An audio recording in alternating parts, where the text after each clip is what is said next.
They say that a mother's love is unconditional, that it endures through every challenge and forgives every slight. They say that sacrifice is the purest expression of that love, that putting your child's needs above your own comfort is what defines true motherhood. For 18 years, I believed those words with every fiber of my being. I lived them, breathed them, made every major decision in my life based on them. My name is Alina, I'm 52 years old, and I thought I understood what it meant to be a devoted mother. I was wrong. What I learned was that some people will take every sacrifice you make and still find ways to betray you in the most public, humiliating way possible. The story really begins 20 years ago when my marriage to David fell apart. We'd been together since college, married at 23, and had our son Michael when I was 28. For the first few years, we seemed like the perfect young family. David was building his career in corporate finance, I was working as a registered nurse, and Michael was this bright, beautiful boy who brought joy to everything he touched. We lived in a modest house in the suburbs, saved carefully for the future, and talked about having more children when we were more financially stable. But success changed David in ways I didn't recognize at first. As his income grew and his position became more prestigious, he started viewing our modest lifestyle as beneath him. He wanted a bigger house, a more expensive car, membership at exclusive clubs, vacations to places that would impress his colleagues. When I suggested we should focus on saving for Michael's education rather than upgrading our lifestyle, David accused me of lacking ambition and holding him back from his potential. The arguments became constant and bitter. David would come home from work talking about his colleagues' wives, women who dressed elegantly and attended charity galas and understood how to support a successful man's career. He made it clear that my nurse's uniform and practical approach to money embarrassed him in front of people he wanted to impress. He started staying late at the office more often, taking business trips that seemed unnecessarily frequent, and developing friendships with divorced men who assured him that life would be more fulfilling without the burden of family obligations. When Michael was 8 years old, David announced that he was leaving us for Sophia, his secretary who was 10 years younger than me and much more aligned with his vision of what a successful man's life should look like. The divorce was swift and brutal. David had expensive lawyers who helped him structure the settlement in ways that minimized his ongoing financial obligations. He got the house, most of the investments, and a custody arrangement that gave him Michael every other weekend and alternate holidays. I moved into a small apartment with Michael, working extra shifts at the hospital to make ends meet. David moved into a luxury condo with Sophia, married her 6 months after our divorce was final, and began the process of building the glamorous life he'd always wanted. From Michael's perspective, his father's house became the place with the big screen TV, the gaming systems, the pool, and the stepmother who had time to attend his school events because she didn't work outside the home. But here's what Michael didn't understand at 8 years old, and what David was careful never to explain. I was the one paying for his private school tuition. I was the one contributing to his college fund. I was the one covering his health insurance, his orthodontic bills, his soccer league fees, and all the other expenses that come with raising a child. David's child support payments covered maybe 30% of Michael's actual costs, and even those payments were often late or accompanied by complaints about how expensive children were. I made the decision early in the divorce process to never burden Michael with the financial details of our arrangement. I didn't want him to feel like he was a financial strain on anyone, didn't want him to worry about money when he should have been focused on school and friends and all the normal concerns of childhood. So when David would take credit for Michael's opportunities, when Sophia would act like the family was generously supporting Michael's education, I stayed silent and let them maintain their narrative. This silence came at a tremendous personal cost. I worked double shifts regularly, picked up weekend hours whenever they were available, and took on private nursing cases to supplement my hospital income. I drove a 15-year-old car, lived in the same small apartment for 12 years, and wore scrubs to work and clearance rack clothes everywhere else. Every dollar I didn't spend on myself went toward Michael's present needs and future opportunities. Meanwhile, David and Sophia lived in increasingly impressive houses, took elaborate vacations, and hosted dinner parties where they talked about the challenges and rewards of raising a child. Sophia, who had no children of her own and had never changed a diaper or stayed up all night with a sick kid, somehow became an expert on parenting and child development. She read books about adolescent psychology, attended workshops on supporting academic achievement, and spoke knowledgeably about the importance of structure and high expectations in a child's life. Michael naturally began to see his father's house as the place where he was truly valued and understood. David and Sophia had time to attend his soccer games, help with school projects, and take him to movies and restaurants. They never seemed stressed about money, never had to work late, never appeared tired or overwhelmed. From Michael's perspective, they were the successful, put-together adults who had created a stable, comfortable environment for him. At my apartment, Michael saw a mother who was frequently exhausted, always worried about something, and never able to provide the kind of lifestyle he enjoyed at his father's house.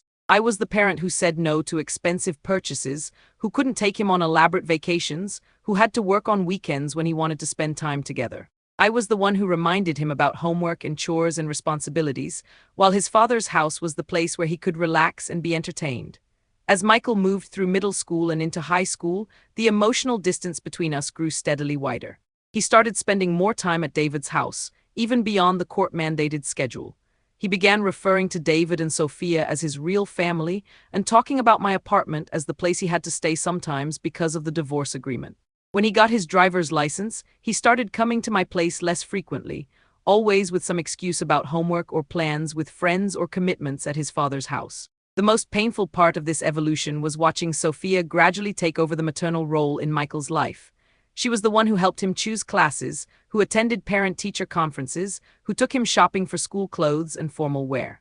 She was present for the important moments while I was working to pay for them. She got the credit for his achievements while I was covering the costs that made those achievements possible. When Michael started thinking about college, the conversations happened primarily at David's house with Sophia's input and guidance. They researched schools together, visited campuses, and discussed career options and academic programs. I was informed of decisions after they'd been made, presented with applications that needed to be submitted and deadlines that needed to be met.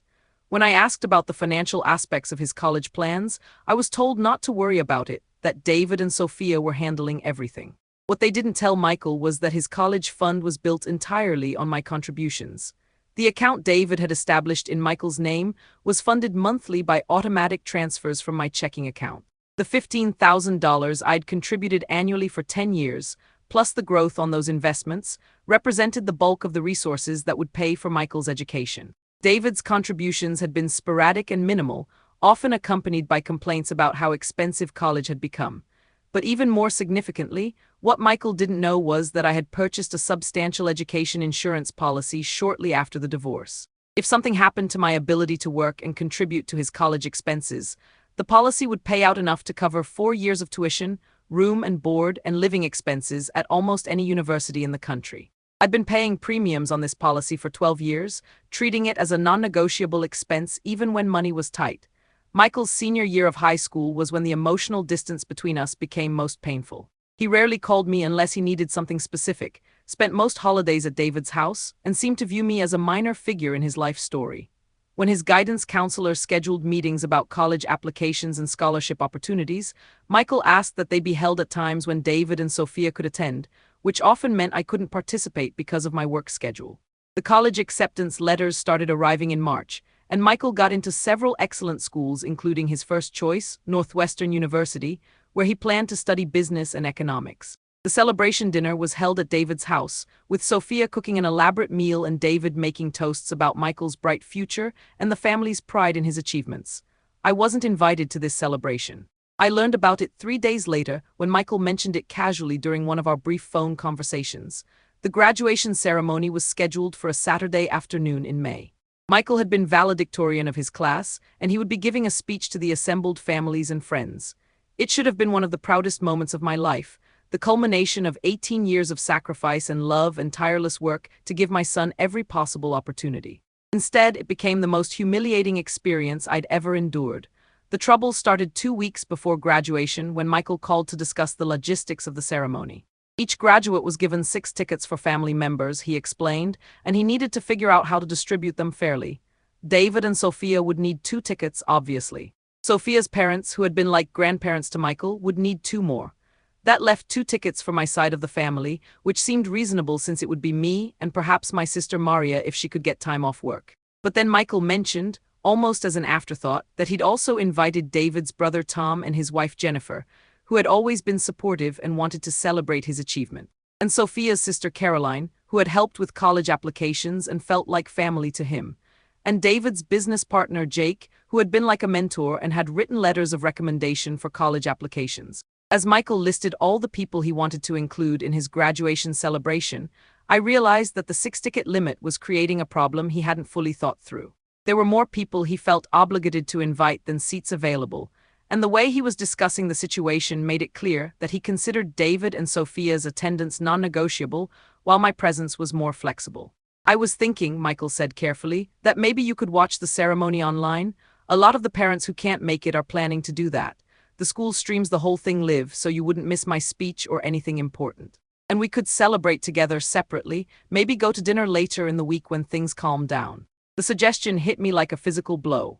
My son, whom I had raised and supported and sacrificed for through 18 years of single motherhood, was asking me not to attend his graduation so that his father's business associates could have my seat. He was treating my presence at the most important milestone of his young life as optional, something that could be replaced by a live stream and a consolation dinner.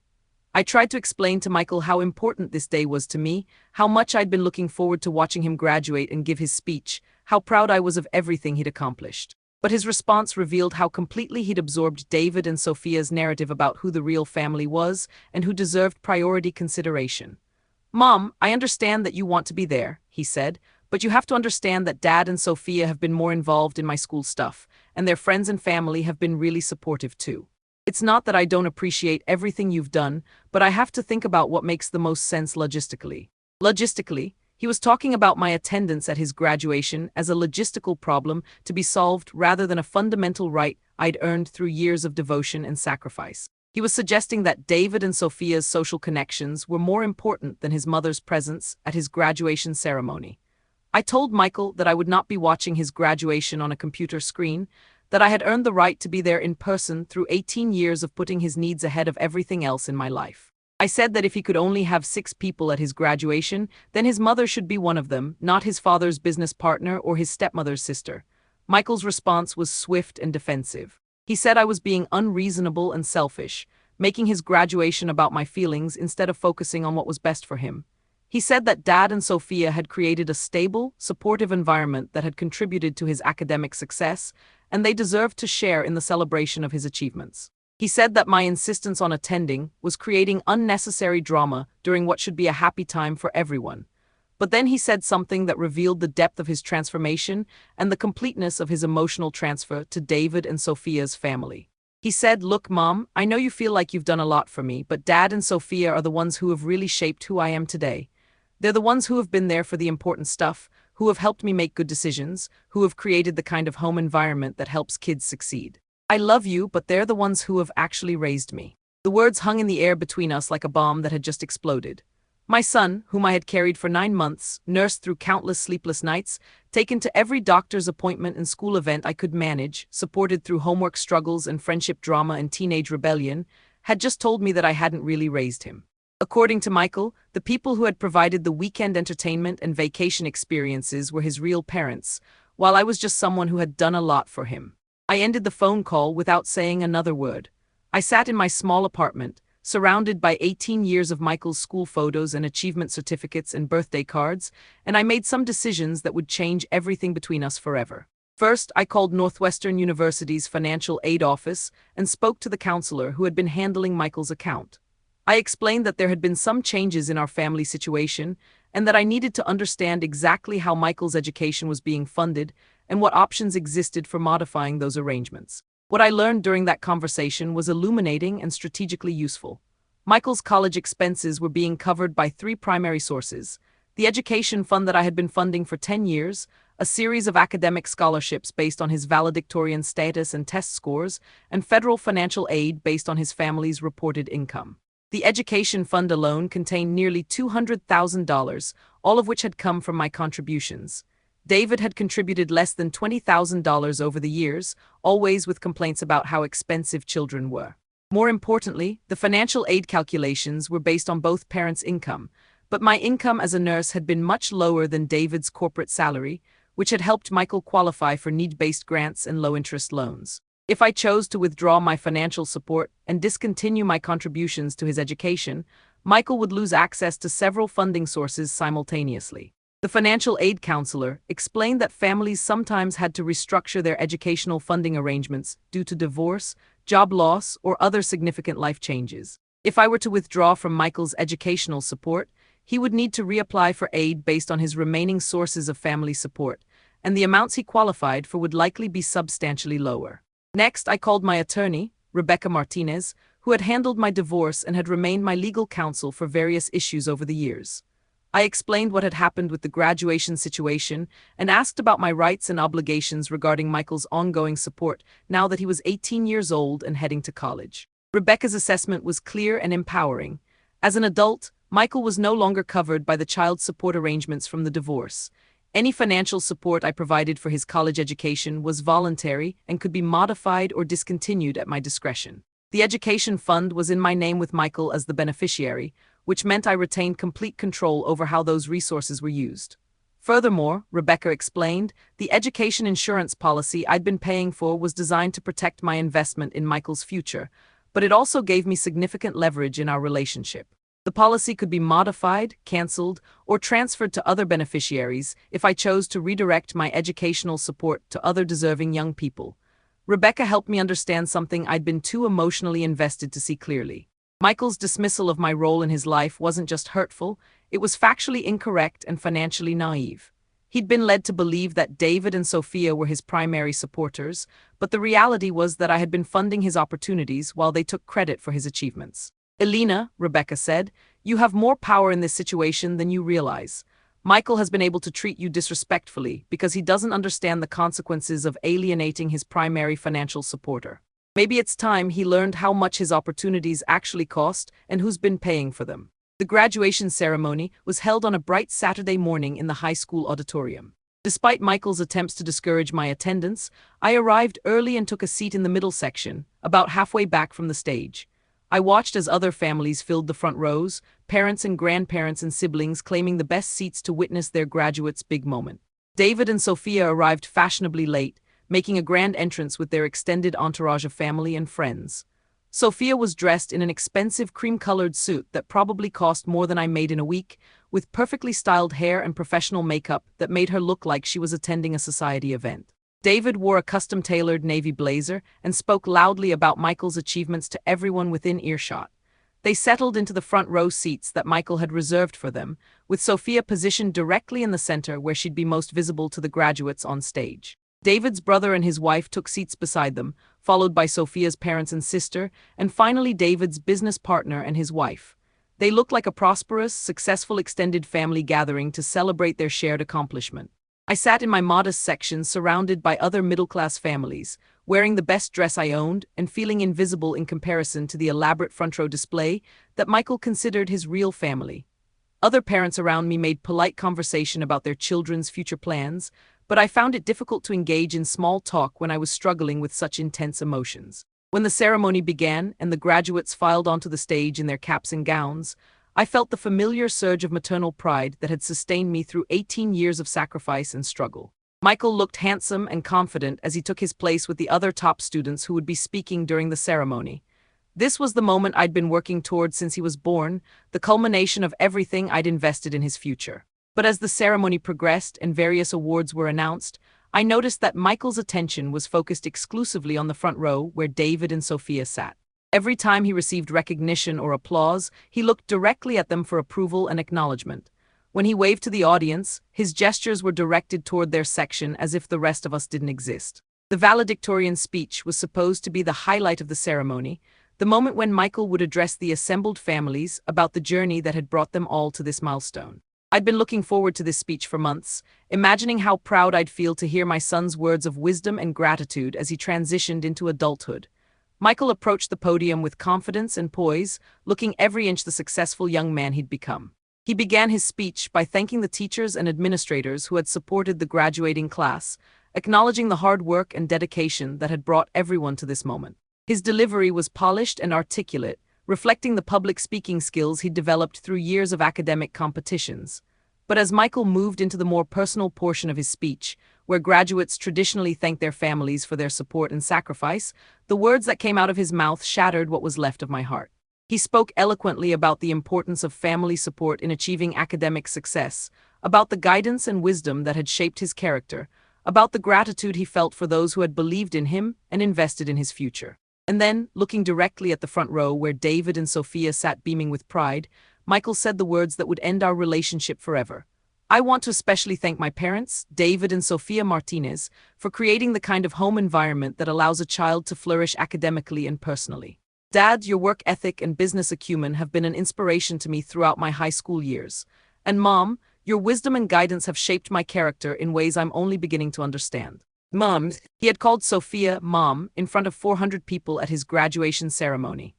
The woman who had entered his life when he was 8 years old, who had contributed nothing to his financial support or daily care, who had never made a single sacrifice for his well-being, was being publicly acknowledged as his mother while I sat invisible in the middle section, just another face in the crowd. The audience applauded Michael's speech warmly, and I could see David and Sophia wiping away tears of joy and pride. Sophia placed her hand over her heart in a gesture that suggested she was overwhelmed by Michael's public acknowledgement of her maternal role. David reached over to squeeze her hand, and they shared a moment of intimate satisfaction at having been recognized as Michael's true parents. I sat frozen in my seat, unable to process what had just happened. The son I had raised, educated, and supported for 18 years had just erased my existence as his mother in front of hundreds of people. He had given my title, my identity, my most precious role to another woman while I watched from the background like a distant relative or family friend. The rest of the graduation ceremony passed in a blur of pain and humiliation. I watched Michael receive his diploma, saw him pose for pictures with David and Sophia and their extended family, witnessed the celebration that excluded me completely despite my being the person who had made it all possible. When the ceremony ended and families began gathering on the lawn for photographs and congratulations, I slipped away quietly and drove home to my small apartment. That evening, I sat at my kitchen table with Michael's college financial information spread out in front of me, and made the phone calls that would teach my son the true cost of disrespect and ingratitude. I called Northwestern University's financial aid office and requested that all education funding coming from my accounts be frozen pending a review of family circumstances. I called the insurance company that held Michael's education policy and initiated the process for canceling the coverage and receiving a surrender value for the premiums I'd paid over 12 years. I called my bank and placed holds on the automatic transfers that had been funding Michael's college account for the past decade.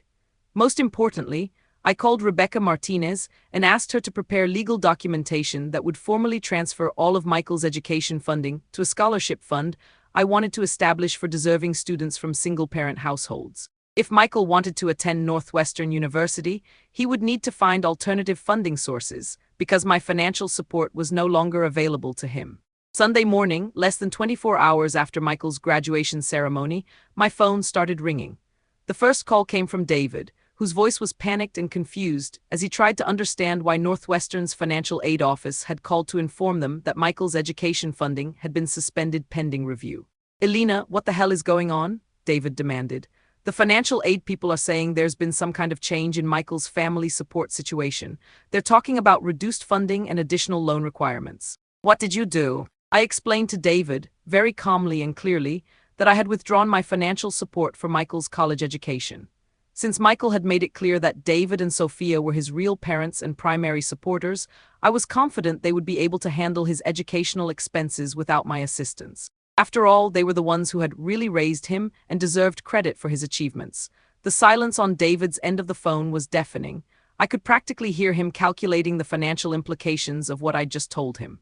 David had always assumed that my contributions to Michael's college fund were somehow legally required, a continuation of the child support arrangement that would persist through Michael's university years. The reality was that every dollar I'd contributed had been voluntary, and now that voluntary support was ending. "You can't do this to Michael," David said finally. "He's worked too hard and achieved too much to have his college plans destroyed because you're having some kind of emotional breakdown over the graduation ceremony. This is about his future, not about your hurt feelings." But I wasn't having an emotional breakdown, and this wasn't about hurt feelings. This was about consequences and accountability and teaching my son that actions have prices. Michael had spent 18 years taking my financial support for granted while giving emotional credit to other people. Now he would learn what my support had actually been worth. David continued to argue, threaten, and plead for another 20 minutes, but his position was fundamentally weak. He didn't have the financial resources to replace my contributions to Michael's education, and he'd never bothered to understand how much I'd actually been providing. His threats were empty, his pleading was desperate, and his anger was impotent. The second call came from Sophia, who took a different approach than David's bluster and intimidation. She spoke softly and sadly, like a concerned family member trying to reach someone who'd lost their way. She said she understood that I was upset about the graduation ceremony, that perhaps Michael's speech had been hurtful in ways he hadn't intended. Elena, Sophia said, I know yesterday was emotional for everyone, and maybe there were some misunderstandings about Michael's speech. He's just a young man who's excited about his future, and sometimes young people don't express gratitude in the most thoughtful ways. I'm sure he didn't mean to diminish your importance in his life. It was a masterful manipulation, suggesting that I'd misunderstood Michael's public rejection of my maternal role and that my response was an overreaction to a simple miscommunication. Sophia was positioning herself as the reasonable adult trying to smooth over a family disagreement, while portraying me as someone who was too emotional to think clearly about Michael's best interests. But Sophia had made one crucial miscalculation in her approach. She was trying to manipulate someone who finally understood her own power in the situation. For years, I'd allowed David and Sophia to control the family narrative, to take credit for Michael's achievements while I provided the resources that made those achievements possible. Now that I'd withdrawn my support, their true position was revealed as completely dependent on my continued generosity. Sophia, I said calmly, Michael made his choice about who his real family is yesterday when he called you mom in front of 400 people. I respect that choice, and now he can live with the consequences of it. If you're his mother now, then you can take on the responsibilities that come with that title, including paying for his college education. The third call came from Michael himself, and his tone was unlike anything I'd ever heard from him before. Gone was the confident, dismissive young man who had been lecturing me about logistics and reasonableness just 2 weeks earlier. In his place was someone who sounded confused, panicked, and desperately trying to understand how his carefully planned future had suddenly become uncertain. Mom, what's going on with my college funding? Michael asked, his voice tight with anxiety. Northwestern called and said there were problems with my financial aid package, that some of my funding sources had been suspended. Dad and Sophia are freaking out, saying you've done something to mess up my college plans. This has to be some kind of mistake. The irony of him calling me Mom now, after publicly assigning that title to someone else less than 24 hours earlier, was not lost on me. When he needed something from me, when his future was at stake, suddenly I was his mother again. When it was time for celebration and credit, I was optional. When it was time for financial support, I was essential. I explained to Michael, in the same calm tone I'd used with David and Sophia, that I had withdrawn my financial support for his college education. Since he'd made it clear that David and Sophia were his real parents and primary supporters, I was confident they would be able to handle his educational expenses without my involvement. But Mom, you can't just stop paying for college because you're mad about my graduation speech, Michael said, his panic escalating with each word. I didn't mean anything bad when I thanked Dad and Sophia. I was just trying to include everyone who's been important to me. I never said you weren't my real mom or that you hadn't done anything for me. It was fascinating to watch Michael try to rewrite history in real time, to claim that his public rejection of my maternal role had been simply an attempt to include everyone, rather than a deliberate assignment of credit to the people he considered his real family. He was trying to minimize the significance of his actions while maximizing the catastrophic consequences of mine. But what Michael still didn't understand was that this wasn't a negotiation or a temporary punishment designed to teach him a lesson. This was a fundamental restructuring of our relationship based on his own choices and priorities. He had shown me exactly how he valued my role in his life, and I was simply aligning my support with that valuation. Michael, I said, yesterday you told 400 people that Sophia is your mom and that David and Sophia are the parents who raised you and shaped who you are today. I heard you clearly, and I believe you meant what you said. Since that's how you feel about our family structure, it makes sense for your real parents to take responsibility for your college expenses. The conversation continued for another 30 minutes, with Michael alternating between panic, anger, bargaining, and desperate promises to make things right if I would just restore his college funding. He promised to call me more often, to spend more time at my apartment, to publicly acknowledge my contributions to his life. He offered to give a speech at Northwestern orientation thanking me for my sacrifices and support. But these promises revealed the transactional nature of how Michael viewed our relationship.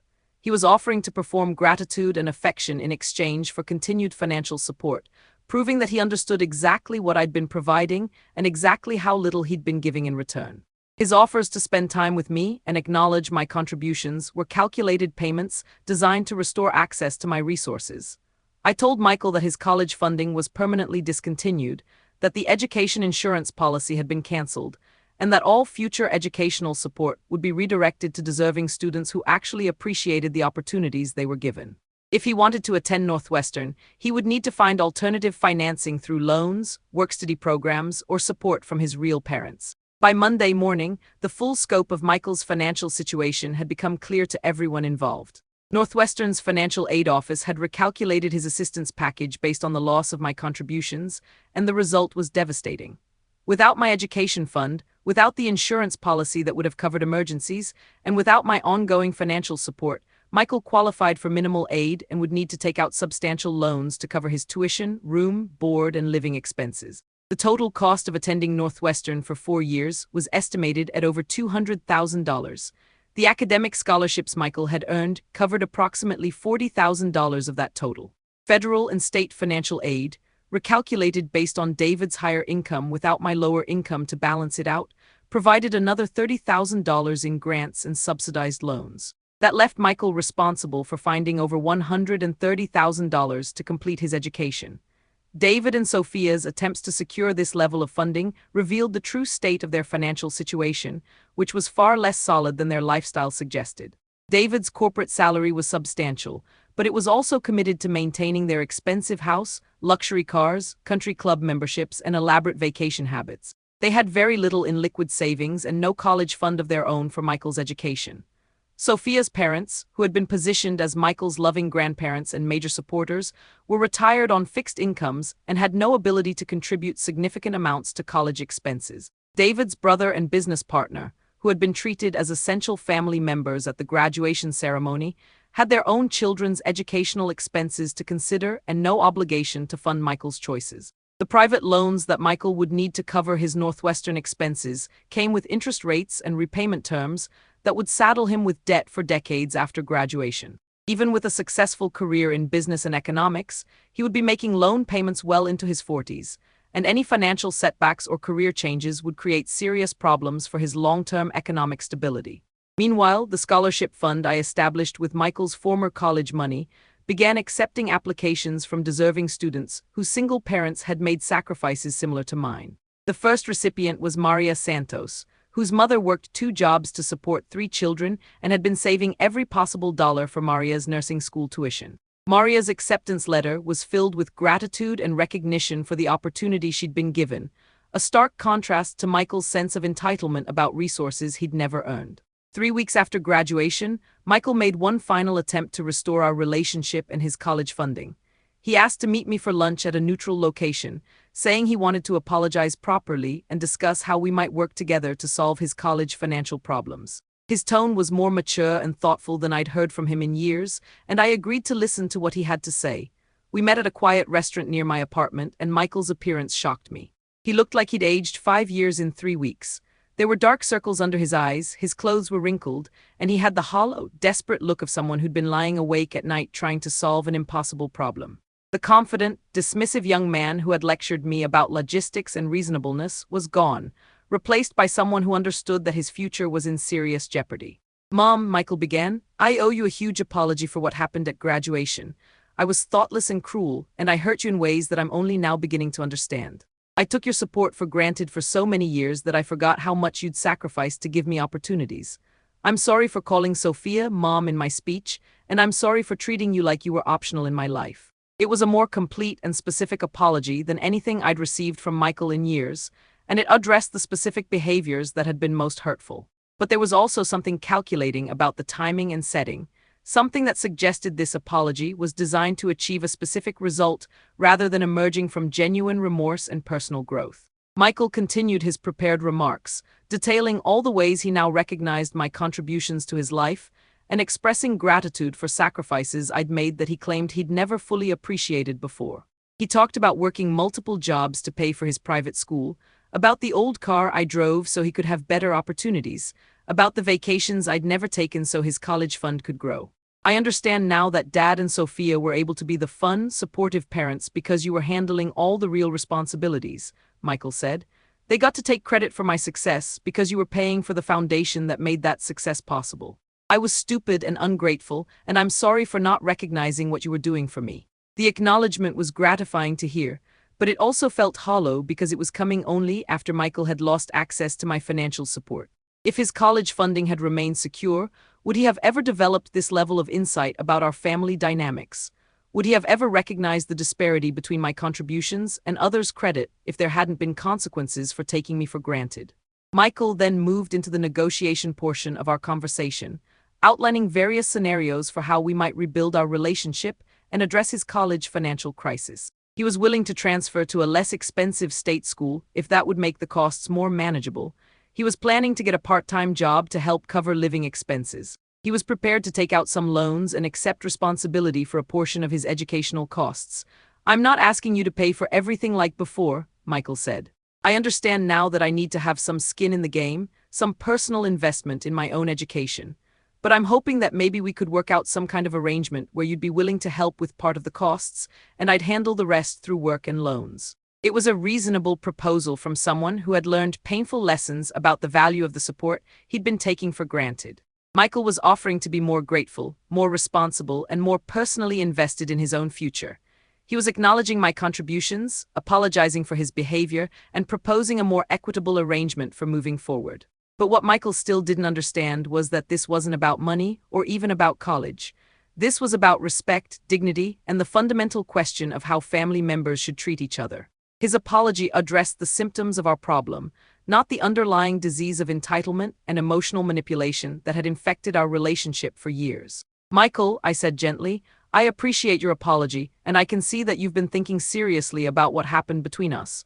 But this isn't something that can be fixed with a payment plan or a more equitable distribution of college expenses. This is about the kind of person you've become and the kind of relationship you think we should have." I explained to Michael that his graduation speech hadn't been an isolated incident of thoughtlessness, but the culmination of years of treating me as a financial resource rather than a person deserving of love and respect. The speech had simply made public what had been true in private for a long time. He valued David and Sophia's lifestyle contributions more than my actual sacrifices. "For years, you've given emotional credit to people who provided entertainment while taking financial support from me for granted," I continued. "You've treated my apartment like a place you had to visit sometimes, while considering their house your real home. You've included them in important decisions about your future, while treating me like someone who needed to be managed and worked around." Michael tried to interrupt with protests that he'd never meant to make me feel unimportant, that he'd always loved me even if he hadn't expressed it well, that family relationships were complicated, and he'd been trying to balance everyone's feelings and expectations. But his explanations revealed that he still viewed the situation as a misunderstanding rather than a fundamental character issue. "The problem isn't that you haven't expressed your love well," I said. "The problem is that you've spent years taking advantage of my love while giving your loyalty and gratitude to other people. You've treated my financial support as an entitlement while treating their entertainment as a gift. That's not about communication problems, Michael. That's about values and character." I told Michael that I hoped he would learn important lessons from this experience, that he would develop a better understanding of what real sacrifice and support look like, and that he would become the kind of person who valued substance over style in relationships. But I also told him that those lessons needed to come through natural consequences, not through rescue operations that allowed him to avoid the full impact of his choices. "You're 18 years old now," I said, "and you're old enough to live with the consequences of your decisions. You chose to publicly reject me as your mother and assign that role to someone else. That choice has financial implications that you're now discovering. These consequences aren't punishments I'm imposing on you, they're the natural results of the priorities you've established." Michael left that lunch meeting understanding that our financial relationship was permanently over, but I don't think he fully grasped the deeper lessons about respect, gratitude, and the true cost of taking people for granted. He was still focused on solving his college funding problem rather than examining the character flaws that had created our estrangement in the first place. Over the following months, I heard occasional updates about Michael's situation through mutual family connections. He had decided to attend a state university instead of Northwestern, taking out substantial loans to cover even those reduced expenses. He was working 20 hours a week in addition to his full course load, struggling to balance academic demands with financial pressures he'd never experienced before. David and Sophia's marriage began showing signs of strain under the financial pressure of supporting Michael's education expenses they'd never planned to cover. Sophia, who had enjoyed playing the role of supportive stepmother when it involved no real sacrifice, found the reality of actual parental responsibility much less appealing. David's income, which had seemed substantial when I was covering Michael's major expenses, proved inadequate for maintaining their lifestyle while also funding college costs. The elaborate family gatherings and expensive vacations that had been regular features of David and Sophia's household became less frequent as their budget tightened. The country club memberships and luxury car payments that had impressed Michael during his high school years had to be weighed against college loan payments and tuition bills. The lifestyle that Michael had admired as evidence of David and Sophia's success revealed itself as financially unsustainable when real family responsibilities were added to it. Most significantly, the family dynamics that had seemed so stable and supportive when I was subsidizing them began to shift as the true costs became apparent. Sophia became less enthusiastic about family events that involved Michael, especially when those events came with additional expenses. David became more stressed and irritable as he struggled to meet financial obligations he'd never expected to carry alone. Michael himself began to understand, slowly and painfully, the difference between people who provide entertainment and people who provide real support. The family members who had seemed so essential at his graduation ceremony became less available when he needed actual help rather than celebration. The mentors and role models who had been eager to take credit for his achievements were much less interested in contributing to his ongoing expenses. A year after the graduation incident, I received a letter from Michael.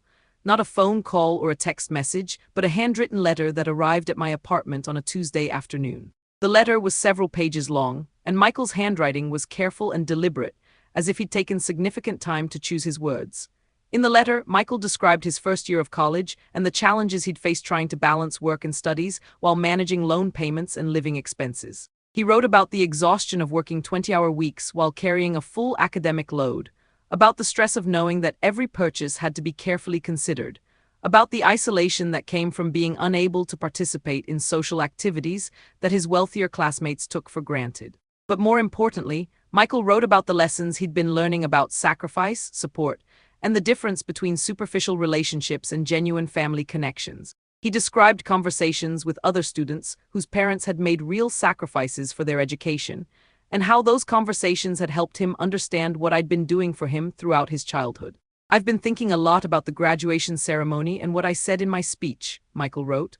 "I understand now that I wasn't just being thoughtless or making a mistake. I was reflecting values and priorities that I'd developed over years of taking your support for granted, while giving credit to people who were providing entertainment rather than substance." The letter continued with Michael's analysis of his own character development, acknowledging specific patterns of behavior that had damaged our relationship and expressing genuine remorse for choices he'd made. He wrote about the entitlement he'd developed around my financial support, the way he'd learned to manipulate my guilt and love to get what he wanted, and the gradual process by which he'd transferred his emotional loyalty to people who made fewer demands on him. "I don't think I really understood what love looked like until I had to start taking care of myself," Michael wrote. "All those years when you were working extra shifts and driving an old car and living in a small apartment, I thought you were just making choices about how you wanted to live. I didn't understand that you were making sacrifices so I could have opportunities. I thought love was supposed to be easy and fun, like what I experienced at Dad and Sophia's house. I didn't realize that real love often looks like hard work and delayed gratification and putting someone else's needs ahead of your own comfort." The letter concluded with Michael's acknowledgement that he had no right to expect forgiveness or renewed relationship, that the consequences he was experiencing were entirely the result of his own choices and values. He said he was writing not to ask for anything, but simply to let me know that he finally understood what he had lost and why he had lost it. "I'm not asking you to restore my college funding or to pretend that what happened at graduation was just a misunderstanding," Michael wrote. "I understand that some damage can't be undone, that some consequences can't be avoided, and that some lessons have to be learned through experience rather than explanation. I'm writing because I wanted you to know that your sacrifices weren't wasted, even though it's taken me this long to recognize and appreciate them." I read Michael's letter several times over the course of a week, and I found myself moved by the maturity and self-awareness it demonstrated. This wasn't the entitled, manipulative young man who had tried to negotiate his way back to my financial support. This was someone who had genuinely grappled with his own character flaws and begun to understand the true nature of the relationship he'd destroyed. But I also recognized that genuine change takes time to demonstrate, that insights expressed in letters need to be validated through consistent behavior over months and years. Michael had written thoughtful words about sacrifice and love and gratitude, but he'd also been capable of manipulation and emotional blackmail in the past. Real transformation would need to be proven through actions rather than acknowledged through words. I wrote a brief letter in response, acknowledging that I'd received his communication and expressing hope that he would continue to grow in wisdom and character. I didn't offer to restore our financial relationship or suggest that his insights had changed my position about college funding. But I did leave the door open for future communication if his growth continued to be demonstrated through behavior rather than just expressed through writing. 2 years after graduation, I heard through my sister Maria that Michael had transferred to an even less expensive community college to complete his degree, that he was working full-time while attending classes part-time, and that he'd taken on significant responsibility for supporting himself in ways he'd never experienced before. The reports suggested that he was handling these challenges with maturity and determination, that he wasn't complaining about his circumstances or trying to manipulate other family members into providing support. More significantly, I learned that Michael had begun volunteering with a literacy program for adult learners, teaching people to read and helping them prepare for high school equivalency exams. It was the kind of service work that required patience, empathy, and a genuine commitment to helping others without expecting anything in return. The fact that he'd chosen this particular form of volunteer work suggested that he was developing values that went beyond his own immediate gratification and advancement. 3 years after graduation, Michael called me on Mother's Day. It was the first direct contact we'd had since our lunch meeting after his failed college funding negotiation, and I was surprised to hear from him. His voice was different than I remembered, more mature and less calculated, without the underlying tone of manipulation that had characterized our conversations during his high school years. "Hi, Mom," Michael said simply. "I wanted to call and wish you a happy Mother's Day, and to tell you that I've been thinking about you and hoping you're doing well." It was a straightforward, uncomplicated communication without any hidden agenda or implied requests for support. Michael asked about my health, my work, my volunteer activities, and my general well-being. He shared updates about his own life, his progress in school, his job experiences, and his volunteer work. The conversation was natural and comfortable in ways our interactions hadn't been for years. Most importantly, Michael didn't ask for anything. He didn't hint about financial difficulties or suggest that we should repair our relationship or propose any changes to our current arrangement. He simply wanted to acknowledge Mother's Day and maintain some level of connection without expecting anything in return. We talked for about 30 minutes, and when the conversation ended, I found myself cautiously optimistic that Michael might indeed be developing into a more mature and emotionally healthy person. The young man I'd spoken with seemed genuinely different from the entitled teenager who had publicly rejected me at his graduation ceremony. Over the following year, Michael maintained occasional contact through brief phone calls and holiday cards. The communications were always respectful, never demanding, and focused on checking on my well-being rather than seeking anything for himself. He shared information about his progress in school and work, his volunteer activities, and his growing understanding of the adult world's real demands and responsibilities. The most meaningful conversation we had during this period came on the 4th anniversary of his graduation ceremony. Michael called and asked if he could share some thoughts about what that day had meant and what he'd learned since then. His tone was serious and reflective, and I agreed to listen to what he wanted to say. "Mom," Michael began, "I've been thinking about my graduation speech and what happened afterward, and I wanted you to know that I finally understand what you were trying to teach me.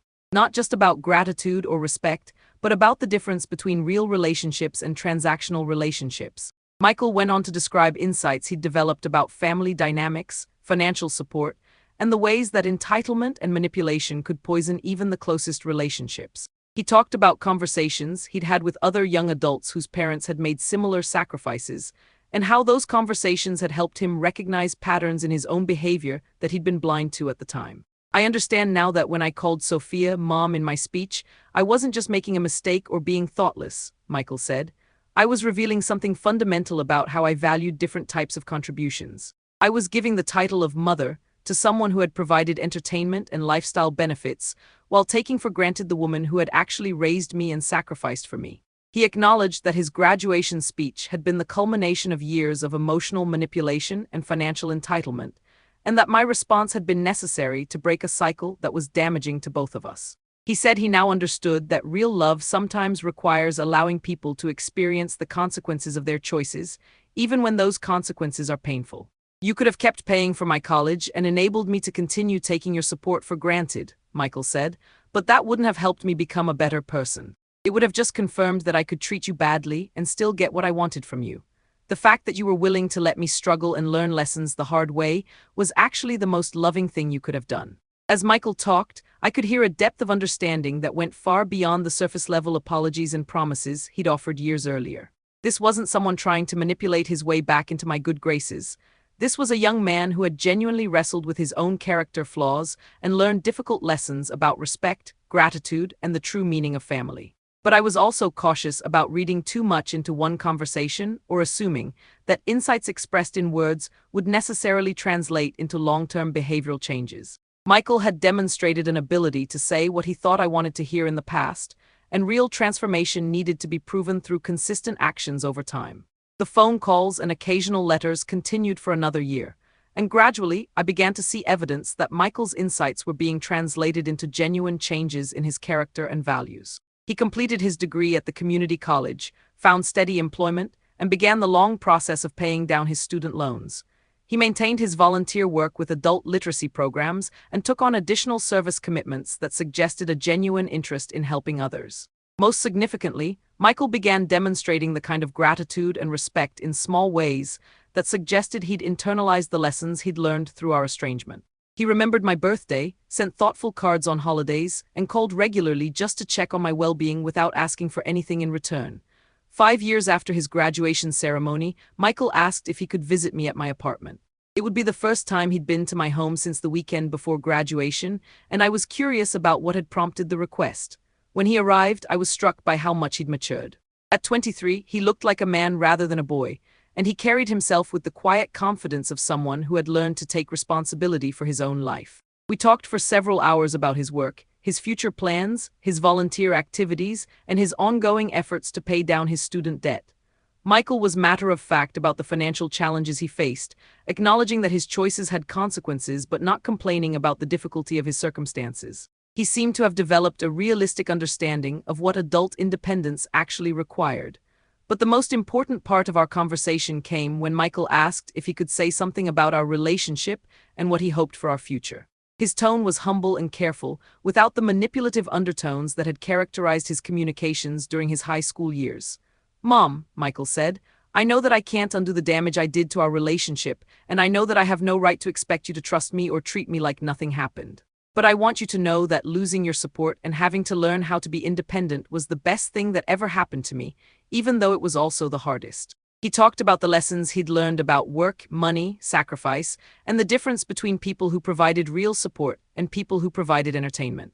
He described how his perspective on our family dynamics had completely shifted as he'd experienced the reality of supporting himself and making his own way in the world. "I understand now that you weren't just funding my college education," Michael said.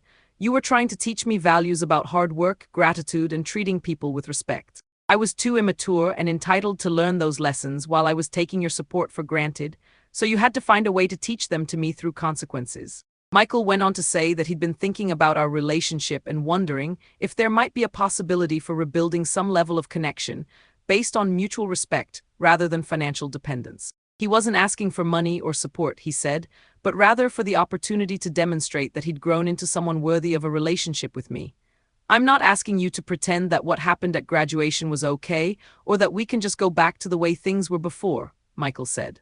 "I'm asking if you'd be willing to let me prove that I've learned the lessons you were trying to teach me, and that I've become the kind of person who values substance over style in relationships." It was the most mature and self-aware request I'd ever heard from Michael, and it demonstrated a level of personal growth that I'd hoped for but hadn't been sure was possible. He was acknowledging responsibility for our estrangement, accepting the consequences of his choices, and asking for an opportunity to rebuild based on new foundations rather than trying to restore old patterns. I told Michael that I was proud of the growth he'd demonstrated and impressed by his willingness to take responsibility for his actions and their consequences. I said that I'd be open to gradually rebuilding our relationship if he continued to demonstrate through his behavior that he'd internalized the lessons about respect, gratitude, and the true meaning of family support. Today, 6 years after Michael's graduation ceremony, we have a relationship that's different from what it was before but healthier and more authentic. Michael calls me regularly, visits when his work schedule permits, and treats me with the kind of respect and appreciation I'd always hoped for but had given up expecting. He's paying off his student loans steadily, building a career he's proud of, and continuing his volunteer work with literacy programs. Most importantly, Michael has learned to distinguish between people who provide real support and people who provide entertainment, between relationships based on mutual respect and relationships based on financial advantage. He no longer takes anyone's sacrifices for granted, and he's developed a mature understanding of what it means to be grateful for opportunities that others have made possible. Our relationship will never be the same as it was during his childhood, and that's probably for the best. The dynamic we had before was built on my endless giving and his endless taking, on my enabling his entitlement and his exploiting my love. The relationship we have now is based on mutual respect, authentic appreciation, and a shared understanding that love must be demonstrated through actions rather than just expressed through words. The graduation ceremony that nearly destroyed our relationship ultimately became the catalyst for building something stronger and more genuine. When Michael called Sophia Mom that day and relegated me to the background of his achievement, he forced both of us to confront the unhealthy patterns that had developed in our family. His public rejection of my role was painful and humiliating, but it also created the crisis that led to necessary changes. What Michael learned through losing my support was that real love sometimes requires difficult choices, that authentic relationships can't be built on financial dependence and emotional manipulation, and that the people who make genuine sacrifices deserve genuine gratitude. What I learned was that enabling someone's bad behavior, even out of love, doesn't actually help them become a better person. The scholarship fund I established with Michael's former college money has now supported 12 deserving students whose single parents made sacrifices similar to mine. Each of these young people has written thoughtful letters of appreciation, demonstrating the kind of gratitude and recognition that had been missing from my relationship with Michael. Helping these students achieve their educational goals has been deeply fulfilling and has reminded me that there are young people who don't take opportunities for granted. If Alina's story resonated with you, you're in the right place. Here at Wisdom Strikes Back, we share stories of seniors who refuse to be underestimated and prove that experience is power. Hit that subscribe button and ring the notification bell if you believe that wisdom and dignity deserve respect. Share this video